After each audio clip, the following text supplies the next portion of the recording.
Vybrané z regálu. Môj otec bol kráľ a pochádzal z kráľovského rodu. Oženil sa s matkou, keď dovršila 14 rokov a kňažka odprisahala, že je plodná. Až na svadbe sa dozvedel, že je slaboduchá. Svokor trval na tom, aby do obradu nosila závoj a otec mu vyhovel. Keby sa z nej vykryla škrata, našiel by si otrokyňu alebo páža. Len čo jej konečne zložili závoj, usmiala sa. Podľa toho vedeli, že je zaostala. Nevesty sa nikdy neusmievajú. Otec sa vo mne rýchlo sklamal. Bol som drobný a štíhly, nevynikal som rýchlosťou ani silou a nevedel som spievať. Keď dovrším 5 rokov, príde rad na otca, aby usporiadal olympijské hry.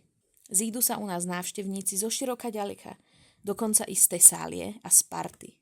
Do pamäti sa mi najviac vrili bežci.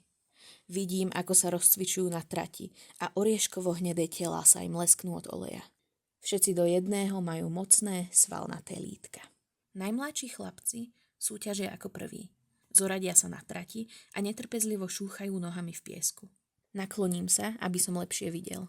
Zrak mi padne na medové vlasy, v ktorých sa ligoce zlato. Korunka princa. Len čo kňaz udrie do zeme, prešmykne sa pomedzi mocné tela starších chlapcov.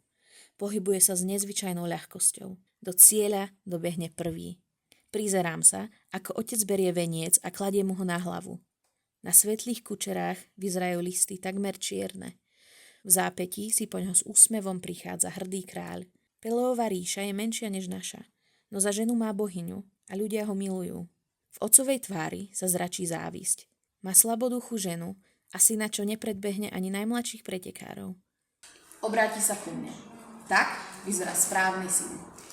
Počuli ste úryvok z mojej obľúbenej knihy Spev o Achillovi od Madeleine Miller.